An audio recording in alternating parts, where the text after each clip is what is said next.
Hello friends, welcome to Super Saheliya. ચોમાસામાં સાંજે એટલે કે ડિનરમાં ઘઉંની રોટલી પચવામાં ઘણા લોકોને એવું લાગે કે થોડી વધારે ભારે પડે. આજે આપણે લોટ બાંધવાની એક રીત જોઈએ. આ રીતે ફૂલેલી નરમ પોચી ઘઉંની રોટલી, અને એ પણ પચવામાં હલકી અને પોષક તત્વોથી ભરપૂર. અડધો કપ જેટલો ઘઉંનો લોટ લીધો છે. એની અંદર 1 ચમચી જેટલું તેલ મોણનું નાખી દેવાનું છે. મીઠું નાખવું હોય તો તમે સ્વાદ પ્રમાણે એડ કરી શકો છો. અડધો કપ જેટલો લોટ અને સામે મેં અડધો કપ જેટલું જ પાણી લઈ લીધું છે. અત્યારે આપણે હવે રોટલીનો જે લોટ બાંધવાના છે, એ રોટલીનો લોટ નોર્મલી આપણે થોડો ઢીલો બાંધતા હોય, એના બદલે જેમ ભાખરીનો બાંધીએ એવો કઠણ જ બાંધવાનો છે. એટલે કે 1 કપ જેટલો આ જે ઘઉંનો લોટ છે એમાં હું 5 કપ જેટલું પાણી એડ કરી અને સરસ થોડો કઠણ જ લોટ તૈયાર કરી લઈશ. તમને એવું થતું હશે કે રોટલીનો લોટ તો નરમ હોય, તો આપણે આ કઠણ લોટ કેમ બાંધવાનો છે? એનું રીઝન પણ જોઈએ. તો ફ્રેન્ડ્સ, આ રીતે તમે લોટ બાંધશો અને રોટલી બનાવશો તો ચોમાસામાં પણ ઘઉંની રોટલી ઘણા લોકોને એવું લાગે કે પચવામાં થોડી ભારે પડે, રાત્રે ન ખવાય. આ રીતે બનાવશો તો ચોક્કસ એકદમ સરસ, પચવામાં હલકી અને પોષક તત્વો જે ઘઉંના લોટમાં હોય એ બધા જ તમને મળશે.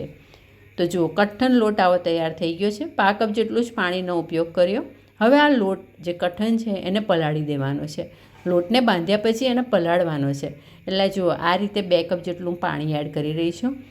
લોટને આખો પલાળવાનો છે, એટલે કે જે લોટનો જે બોલ બન્યો છે એ પૂરેપૂરો પાણીમાં ડીપ થઈ જાય એનું ધ્યાન રાખવાનું છે.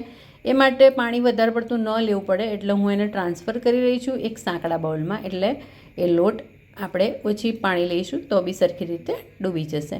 તો જુઓ, આ રીતે લોટને તમારે વાડકામાં લઈ લેવાનો, એને ડૂબાડી દેવાનો અને એને હવે ઢાંકી દેવાનો.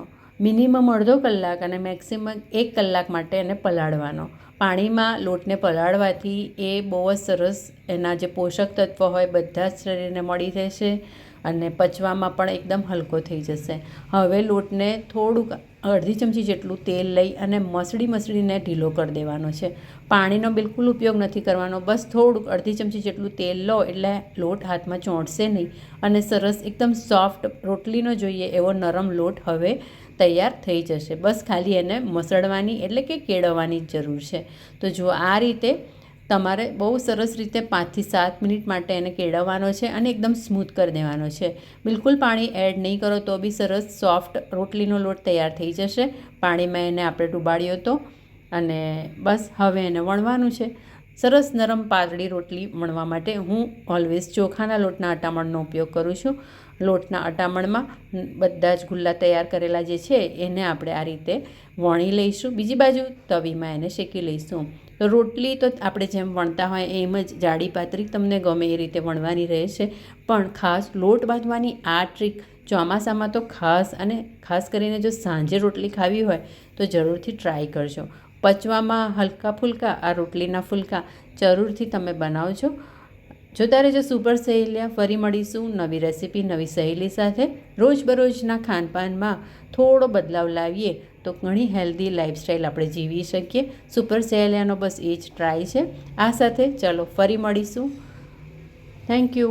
જુઓ, સરસ રોટલી આપણી ફૂલી ગઈ છે અને હવે બસ એની ઉપર ઘી ઈચ્છા હોય એ પ્રમાણે લગાડી અને એની મજા માણવાની છે. તો શાક સાથે કે પછી કોઈ બી જાતની ફ્રાય દાલ કે લચકા પડતી પંજાબી સબ્જી સાથે પણ આ રોટલી આપણે સર્વ કરી શકીએ છીએ. હું ઓલવેઝ આ રીતે ટિશ્યુ પેપર ઉપર એક આ રીતે સ્ટીલનો રેક મૂકી અને એની ઉપર રોટલી મૂકું છું અને ફરીથી ઉપર ટિશ્યુ પેપર મૂકી અને એને ઢાંકી દઉં છું. તમે રૂમાલ એટલે કે એકદમ સ્વચ્છ હેન્ડકરચીપનો ઉપયોગ પણ ટિશ્યુ પેપરને બદલે કરી શકો. આમ કરવાથી સેવડ બાજતી નથી. જુઓ, અડધો કલાક પછી ડબ્બો ખોલ્યો તો બી એકદમ સોફ્ટ આપણી રોટલી અને એ પણ પચવામાં હલકી.